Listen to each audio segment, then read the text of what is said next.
ordonnée dans le sens où effectivement on reconnaît la primauté de Dieu et ensuite il y a une société hiérarchique, mais hiérarchique orientée vers le bien commun. Le bien commun, si je dois simplifier, c'est un intérêt collectif, mais ordonné vers la sanctification des âmes, si je puis dire. Et c'est aussi pour ça que le pouvoir du roi n'est pas total, c'est que de la même manière que si un pape vous donne un ordre injuste et qui n'est pas ordonné à la finalité du bien commun, il y a un devoir de résistance ou de désobéissance. Donc, on pourrait effectivement, on utilise cet argument-là pour justifier les sacres de Monseigneur Lefebvre, par exemple. De la même manière, le roi qui donnerait un ordre qui serait contraire au bien commun et à la loi naturelle serait réputé comme nul. C'est-à-dire que, par exemple, quand Louis XIV a voulu légitimer ses bâtards, ça n'a pas été accepté puisque c'était à l'encontre des lois fondamentales du Royaume de France. Donc, l'absolutisme a des limites. Ces limites s'appuient sur deux sources de droit, la loi naturelle.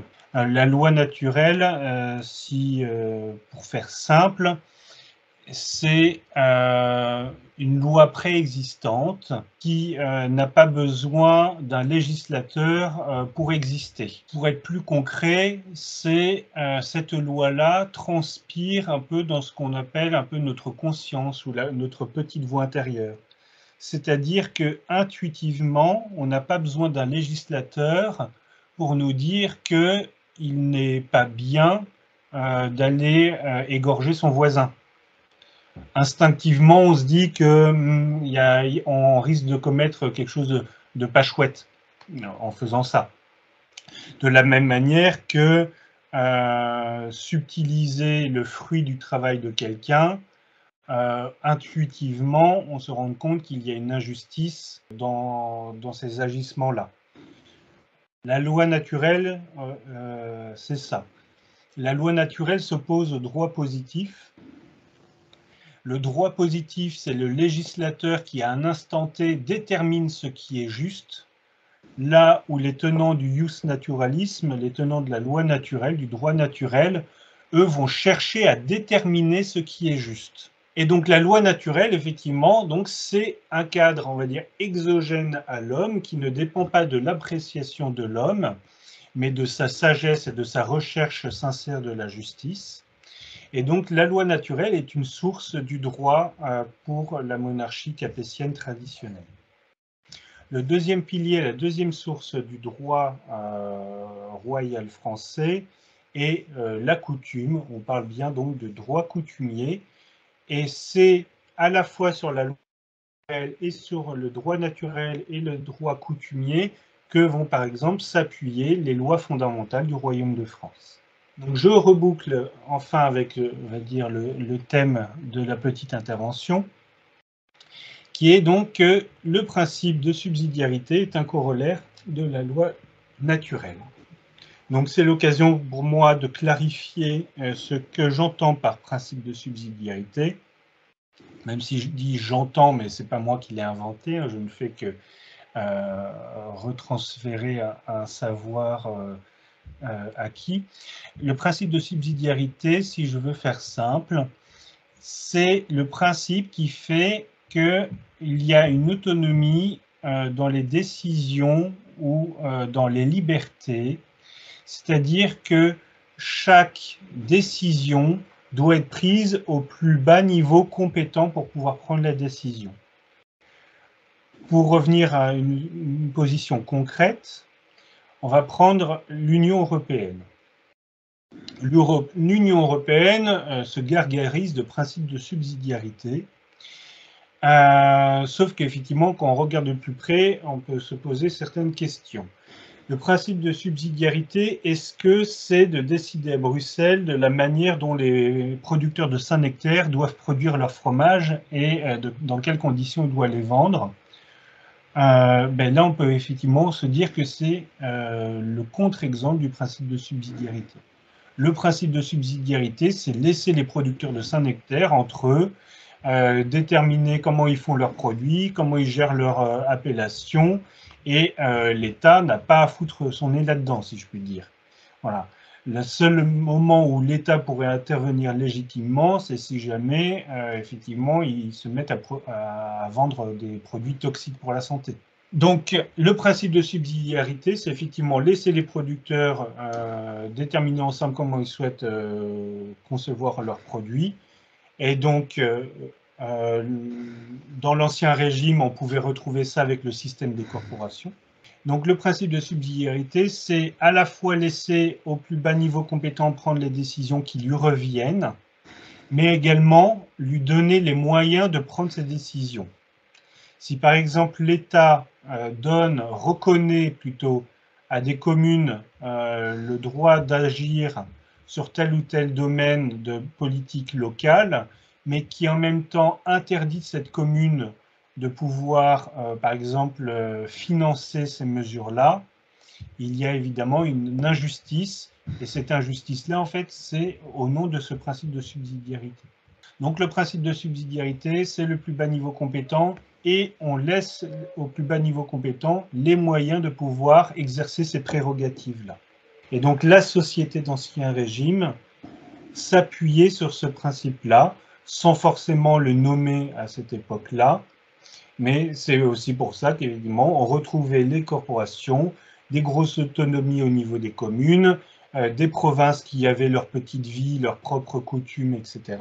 Et donc c'est à ce titre, effectivement, que la monarchie capétienne est protectrice de nos libertés, puisque le rôle du roi de France, je parle bien du roi de France, dans la société ordonnée, ou une société qui se rapproche autant que possible de la loi naturelle, est de défendre justement ces libertés octroyées au nom du principe de subsidiarité.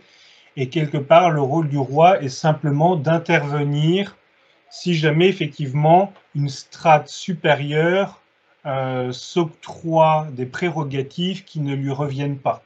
Donc comment on pourrait imaginer ces différentes strates ou ces différents corps intermédiaires? Donc voici un exemple, une proposition. Ce n'est pas évidemment quelque chose qui est figé dans le marbre, puisque tout à l'heure, je vous ai parlé d'organicité, c'est-à-dire d'adaptation au réel et à l'évolution de la société. Mais voici donc un exemple de ce que pourrait être effectivement une société française au XXIe siècle, ordonnée selon ce principe-là. Donc, on va dire que j'ai laïcisé mon schéma. Tout en haut, j'ai mis la loi naturelle, mais qui n'est que l'expression de la loi divine. Le roi, les états généraux, même états provinciaux, communaux, corps intermédiaires, sujets. Voilà. Donc, la loi naturelle confère des droits et devoirs à chacun selon son état. On parle d'état, c'est-à-dire sa situation, son rôle dans la société. Voilà. Le roi a des devoirs en tant que roi, mais évidemment, le principe de subsidiarité et le principe de justice, il a des droits et devoirs qui sont octroyés justement, c'est-à-dire que on demande au roi, on a des exigences vis-à-vis du roi, c'est-à-dire que par exemple, on exige que le roi ait un rôle d'arbitre dans tout ce bazar de différentes strates, par exemple. Mais ça signifie que derrière, il n'est que justice que le roi ait évidemment le pouvoir et les pouvoirs institutionnels pour pouvoir remplir pleinement son rôle.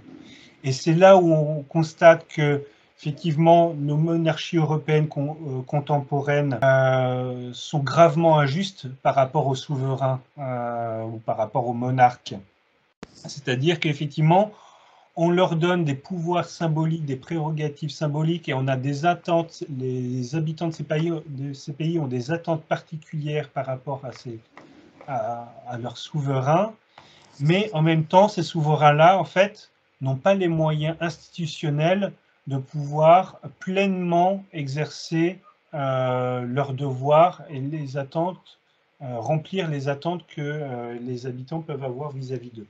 Et donc c'est pour ça qu'au Cercle d'action légitimiste, nous sommes évidemment contre le principe de monarchie parlementaire, qui est en fait un frein. Déjà, c'est un désordre, puisque la monarchie parlementaire part du bas vers le haut, alors qu'évidemment, dans la société ordonnée, c'est du haut vers le bas. Mais au-delà du fait que c'est désordonné, ce désordre-là commet une injustice vis-à-vis du roi qui ne peut pas exercer pleinement ses prérogatives. Donc la loi naturelle confère des droits et devoirs à chacun selon son état, donc au roi et aux différents sujets du royaume. Voilà, parmi les sujets du royaume, il y a chef d'entreprise, il y a le salarié, il y a le père de famille, il y a la mère de famille, il y a l'étudiant. Voilà, le devoir d'État de l'étudiant est de travailler et de mettre en place une organisation de travail qui lui permette de réussir dans ses études et de résister aux tentations de trop faire la fête ou de passer la nuit sur des jeux vidéo. Je peux en parler très aisément puisque les jeux vidéo, ça a failli flinguer ma propre scolarité. Donc effectivement, chaque personne a un devoir attaché à son état, un devoir d'étudiant, un devoir de lycéen, un devoir de collégien ou un devoir de salarié ou de chef d'entreprise. Je reviens sur salarié et chef d'entreprise puisque c'était le point principal des encycliques de la doctrine sociale de l'Église de la fin du 19e et du début du 20e, c'est-à-dire établir une relation juste salarié-employeur. Donc le salarié a le droit de recevoir une juste rémunération par rapport à la richesse qu'il a créée, mais a le devoir d'exercer, de remplir les missions qui lui sont conférées dans ces conditions-là. Et par miroir, l'employeur a le devoir de rémunérer le salarié justement par rapport au travail exercé, mais a le droit en retour de voir que les missions qui sont confiées, que ces consignes soient respectées. Voilà. C'est énormément de bon sens ce que je vous dis, et lorsqu'il y a du bon sens, c'est que généralement, effectivement, en fait, on est dans quelque chose d'ordonné, en fait. C'est ça qui est rassurant, c'est que la loi naturelle, c'est quelque chose qui parle à notre bon sens, en fait. Et donc ensuite, principe de subsidiarité, le roi délègue aux différentes strates, donc État, province, commune et différents corps intermédiaires, donc délègue selon le principe de subsidiarité. Et donc ça, protection des libertés.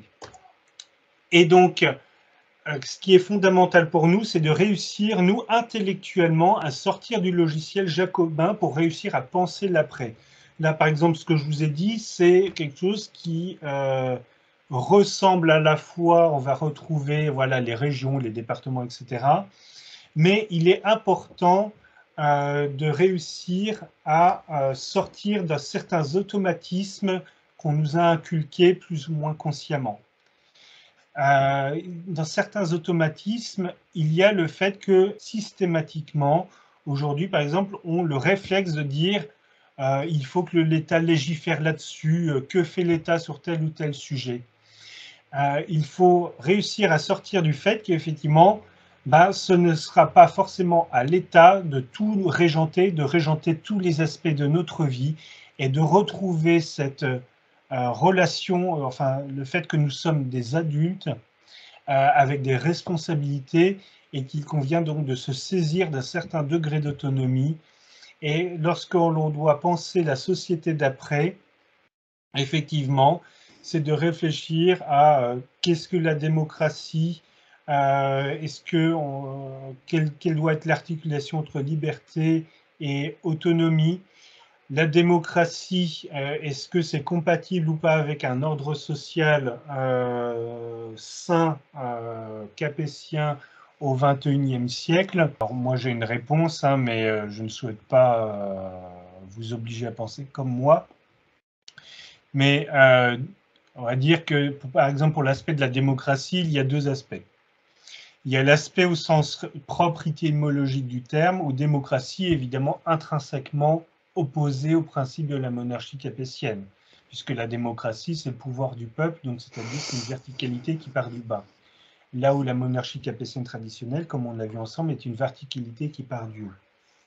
Donc évidemment, au sens étymologique du terme, la démocratie n'a pas sa place au sein d'une monarchie restaurée au XXIe siècle.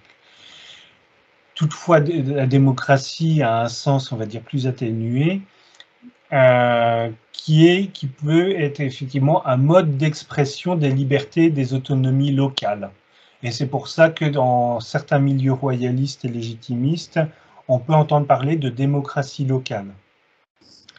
Mais dans ce cas-là, il convient bien d'entendre la démocratie, mais en gardant son sens ordonné.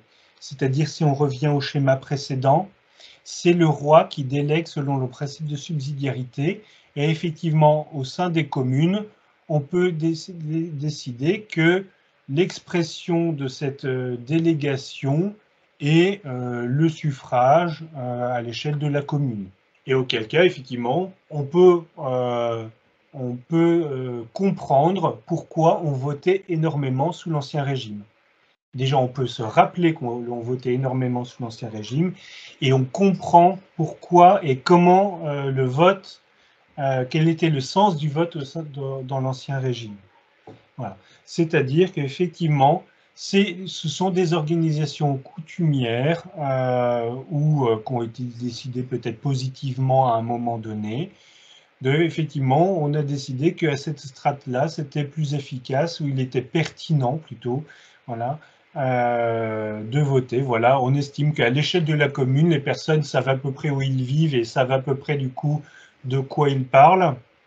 Et donc, les gens peuvent éventuellement avoir le droit de s'exprimer sur des sociétés, sur des sujets relatifs à l'organisation de la communauté de communes ou de la vie locale.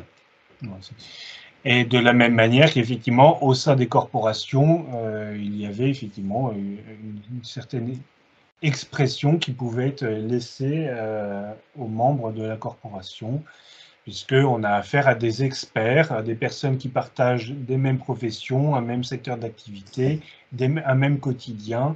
Et donc, effectivement, on peut comprendre qu'il est légitime d'offrir un cadre d'expression qui s'apparente à ce qu'on pourrait traduire un peu improprement aujourd'hui à une démocratie. Donc effectivement, c'est à nous de penser ensemble, et là je n'ai pas vocation à vous donner un modèle parce que moi-même j'ai mes propres limites, de réfléchir en se libérant de ce carcan jacobin, de quelle peut être l'organisation des territoires, quels doivent être les degrés économiques, comment doivent s'articuler les politiques économiques, la vie économique locale, les modes de relation au travail, l'organisation de la justice, puisqu'évidemment, on n'est pas dans un modèle de séparation des pouvoirs, mais on est dans un modèle où, effectivement, le roi va déléguer certaines prérogatives, qui fait que, in fine, on arrive à une séparation, ou plutôt, on n'arrive pas à une séparation des pouvoirs, mais à une distinction des pouvoirs. Enfin bon, là, j'aborde un autre topo, j'aborde un autre thème. Et voilà. Simplement ouvrir le champ intellectuel pour pouvoir penser l'ordre social du XXIe siècle et être en mesure derrière de faire des propositions extrêmement concrètes et terre à terre, audibles pour un auditoire qui n'est pas forcément au fait de toutes ces subtilités que nous avons vues ensemble. Ça va me permettre de faire la transition par rapport à la deuxième partie du topo, qui est donc les moyens de la restauration, si je puis dire, qui est en fait l'un de nos axes stratégiques au cercle d'action légitimiste, c'est de faire, on va dire, découvrir les effets d'une société ordonnée selon la loi naturelle. Donc voilà ce qu'on propose comme organisation de la justice, ou voilà ce qu'on propose comme liberté pour les communes. Voilà, aujourd'hui, en plus, avec la loi Notré, il y a eu pas mal de lois qui privent de liberté, notamment les départements. Voilà. Donc il y a des terrains, voilà, enfin il y a des pistes intéressantes, des couloirs à emprunter pour pouvoir vendre notre marchandise, si je puis dire. Mais voilà, faire aimer les effets, et une fois que les gens se disent oui, ça ce serait chouette, les amener à s'interroger et les amener dans une logique de tunnel de vente, si je puis dire. C'est-à-dire qu'on on fait aimer les effets, et on les dit, ben, ces effets-là, c'est l'application de tels principes, et c'est ces principes-là, ils peuvent être appliqués et défendus pleinement s'il y a une monarchie capétienne traditionnelle. Donc, comment agir à son échelle? Parce que c'est vrai que face, on va dire, à ce projet complètement dingue qui est de restaurer une société, enfin la monarchie capétienne traditionnelle, dans une France dont on connaît plus ou moins tous l'état, on peut facilement céder à la tentation du désespoir, voilà, du manque d'espérance. Et comme tout le monde le sait, donc désespérer, c'est un péché. Et donc effectivement, le premier point qui doit être un acquis pour nous tous, c'est le danger de la prophétie autoréalisatrice. C'est-à-dire qu'effectivement, le chantier qui s'offre devant nous est extrêmement complexe, voire même on pourrait avoir tendance à, les esprits chagrins pourraient parler donc d'utopie. Sauf que utopie, je vais faire un jeu de mots, utopos, c'est le lieu de nulle part. Sauf que nous, on part de quelque chose qui a réellement existé et on souhaite simplement soigner le pays et retrouver un état expurgé de l'humanisme. Donc il faut en fait résister à la tentation du défaitisme parce que ça alimente la prophétie autoréalisatrice. La prophétie autoréalisatrice, c'est se dire c'est trop dur, c'est impossible, donc je ne fais rien. Et donc effectivement, en ne faisant rien, bah, ça reste dur et ça reste impossible. Et il convient donc de briser ce cercle vicieux et de se dire que ça peut paraître dur, ça peut paraître face à mes yeux humains et à ma raison limitée, je ne vous insulte pas, hein,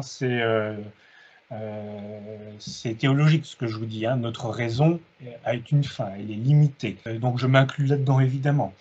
Ça peut nous paraître impossible avec notre perspective humaine, mais ce qui est sûr, c'est que ça n'arrivera pas, ça ne pourra pas se réaliser si nous ne faisons rien.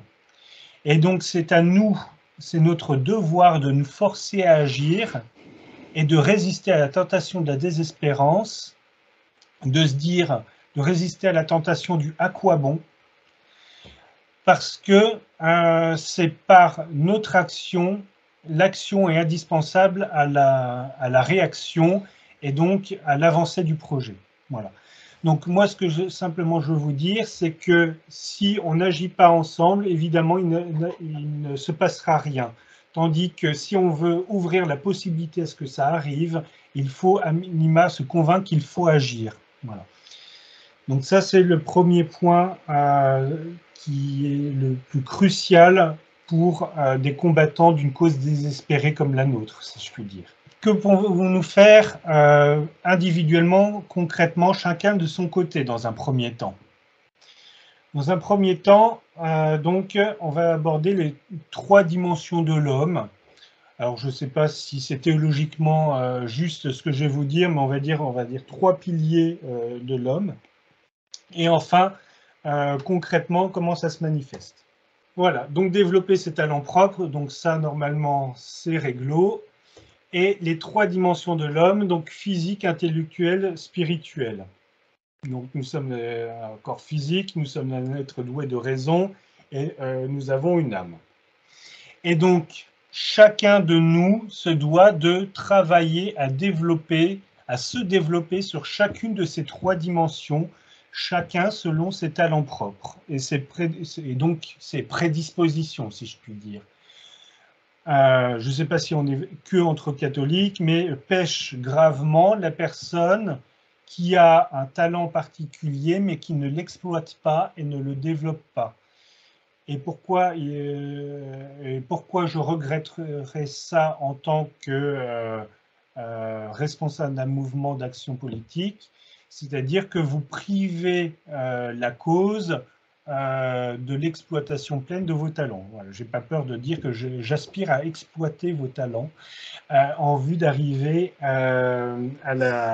au résultat que nous souhaitons tous. Ça consiste aussi au domaine physique, et ça, dans les milieux légitimistes, c'est un gros chantier.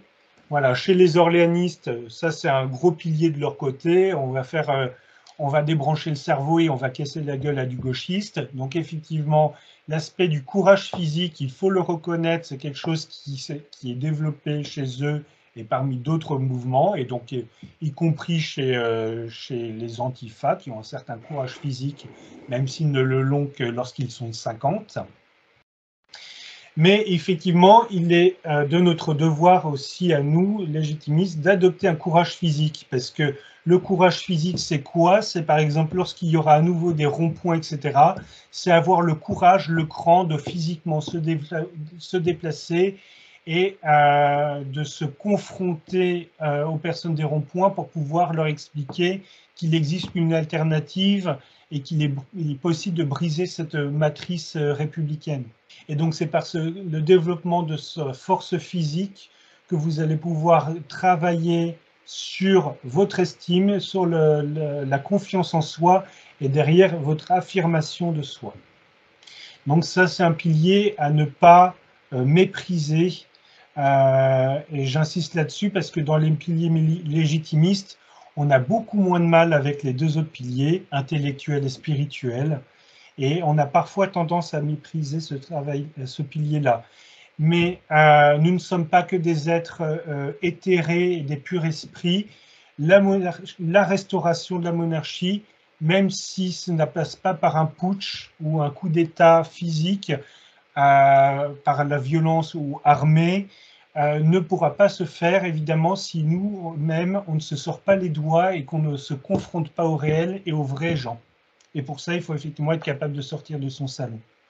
Et j'en parle beaucoup plus facilement à vous que moi-même, c'est un domaine sur lequel je dois beaucoup travailler. Donc, je vous en parle avec beaucoup de simplicité et de franchise. Deuxième pilier, intellectuel. Donc, ça, c'est ce sur quoi on travaille notamment ce matin. Donc, il y a le courage intellectuel, c'est-à-dire la capacité, le courage à remettre en question certains points que l'on considérait comme acquis, mais qui en fait viennent parasiter la construction de notre pensée légitimiste. Et c'est donc par exemple, et c'était aussi mon cas, la capacité à s'extraire du prêt-à-penser et des préjugés que l'école de la République nous a inculqués et certains automatismes de pensée dont je vous parlais tout à l'heure. Savoir se remettre en question et mettre à terre tout ce sur quoi on s'appuyait pour pouvoir ensuite embrasser la doctrine légitimiste. Et on a des exemples extrêmement édifiants dans nos rangs. Je vous invite, si ce n'est pas déjà fait, à aller faire un tour sur les vidéos YouTube de Swan Saint-Bé-Brianceau, qui est un ancien anarchiste qui est aujourd'hui un pur tenant du justnaturalisme, un vrai légitimiste doctrinal. Voilà. On a des exemples, j'en ai deux autres en moins dans ma besace. Et donc, ça, ce sont des modèles. Et on ne part pas tous d'aussi loin. Donc, ceux qui ont réussi à sortir vraiment un schéma marxiste qui emprisonne la pensée, ils peuvent y parvenir. Alors, nous tous, c'est aussi notre devoir de réussir à se débarrasser de ces quelques scories que l'éducation nationale nous aura collées. Voilà. Donc, nous avons ce devoir intellectuel, ce courage intellectuel à avoir, à travailler sur nos capacités de raisonnement et un devoir donc à se former et à approfondir en permanence pour savoir de quoi on parle. Et comme ce qui se conçoit clairement s'énonce aisément, évidemment, il faut qu'on travaille à effectivement être clair sur nos fondamentaux, à vraiment bien comprendre de quoi on parle, pour que derrière, on sache en parler simplement. Et donc, spirituel, courage moral, de progression personnelle, histoire, bon déjà, ça peut être sympa pour votre propre sanctification personnelle, mais ça, c'est votre problème. Mais moi, en tant que personne extrêmement égoïste, si je m'intéresse à votre progression spirituelle, c'est que derrière, vous allez être un phare aussi par rapport aux autres et vous allez attirer autrui aussi, justement, par votre progression spirituelle, votre courage moral. Et donc, évidemment, un devoir d'approfondissement et de formation. Voilà. Et donc, concrètement, il faut clarifier ce qu'on entend par action et par activisme. Et donc, effectivement, lorsque, après, on est plus ou moins jeune, mais ça concerne surtout les plus jeunes, il y a la tentation de l'activisme. L'activisme, qu'est-ce que c'est? L'activisme, c'est agir pour le plaisir d'agir et la satisfaction d'avoir fait un truc pour la cause. C'est, on va dire, l'action, quelque part, devient une finalité et non pas un moyen ordonné en vue de développer, de travailler à un axe stratégique, à une vision particulière. Donc l'activisme, ça va être effectivement de dire on sort, on va casser la gueule à des gauchistes enfin je ne sais pas ce qu'ils font ces gens-là, enfin voilà, des trucs où on se dit ouais, on va faire tel ou tel truc, mais sans se poser la question en fait de savoir est-ce qu'on fait ça simplement pour se faire plaisir et pour pouvoir ensuite frimer sur le parvis à la sortie de l'église le dimanche en disant ouais on a fait tel ou tel truc, on est des vrais bonhommes, etc. Ou alors nous avons une action mais avec une pensée plus long terme en disant cette action-là et on la déploie parce que ça va nous permettre derrière de débloquer tel ou tel point qui nous est nécessaire pour progresser sur tel ou tel axe stratégique. C'est-à-dire que ce qui va distinguer l'action de l'activisme, c'est que l'action est le résultat d'une réflexion qui part de la stratégie, c'est-à-dire que notre stratégie, c'est ça, nos axes, notre vision, c'est ça, notre stratégie, c'est ça, nos axes stratégiques, c'est ça, nos objectifs, on décline ces axes stratégiques en objectifs à plus ou moins long terme. Et ensuite, pour atteindre ces objectifs, on détermine ensemble quelles sont les actions nécessaires pour pouvoir atteindre ces objectifs-là. Ces actions-là étant mesurables, c'est-à-dire qu'on est capable de dire si telle action a produit les effets escomptés ou pas. Et là, je pense que vous avez compris quelle est la différence entre action et activisme. Voilà. Donc résister à la tentation de l'activisme, c'est donc résister à quelque chose qui n'est pas évident, résister à la tentation de l'urgence. Effectivement, quand on voit l'état de la France aujourd'hui, l'état de la démographie, on peut paniquer et on peut se dire on n'a pas le temps de tricoter, de faire de la masturbation intellectuelle. Là, il faut agir. Donc, c'est là où on va trouver toutes les stratégies d'entrisme, de compromission, sous le prétexte de sauver les meubles. Effectivement, on va se dire on va encourager Zemmour, on va à l'Action française parce que ça bouge plus, etc. Voilà.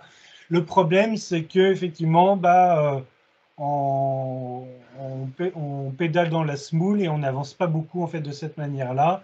Et en fait, l'entrisme ou ces stratégies-là, en fait, c'est perpétuer 200 ans d'échecs, 200 ans de défaites. Voilà. Cette stratégie-là, ça fait 200 ans qu'elle échoue et on n'apprend pas des erreurs de nos aînés parce que il y a peut-être un problème d'ego en disant oui, on va faire mieux ou ils n'ont pas bien fait, etc. Et donc malheureusement, effectivement, face à un tel chantier, je suis persuadé que la stratégie du vote utile, la tentation d'urgence, etc., et l'activisme, en fait, ne peut pas résoudre les maux qui nous impactent aujourd'hui et que malheureusement, effectivement, l'urgence est de justement se mettre à travailler sur des actions ordonnées. Et malheureusement, effectivement, la montre joue contre nous mais c'est simplement que plus on retarde le moment où on va se mettre à travailler intelligemment avec des méthodes professionnelles, effectivement, plus ça va être compliqué. Voilà. Donc, il est au contraire urgent de prendre son temps et de travailler de manière ordonnée. Voilà. Donc, premier point, ne pas rester isolé. Donc, c'est ce que vous faites déjà aujourd'hui. Donc, c'est chercher à se regrouper. Donc, le Cercle d'Action Légitimiste est une structure qui se propose comme moyen justement de rompre l'isolement. Mais il y a aussi l'UCLF qui permet ça. L'UCLF, je ne sais pas si vous connaissez, c'est l'Union des cercles légitimistes de France.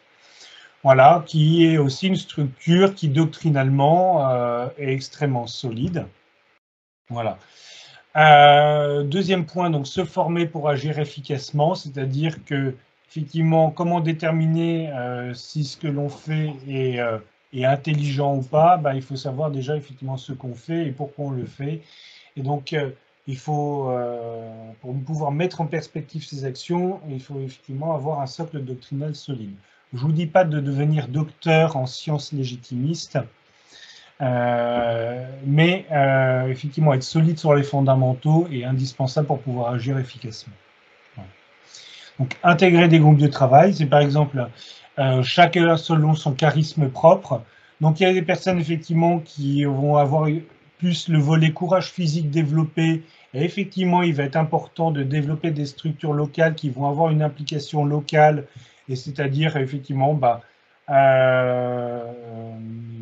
coller des autocollants, coller des affiches, développer de la cohésion.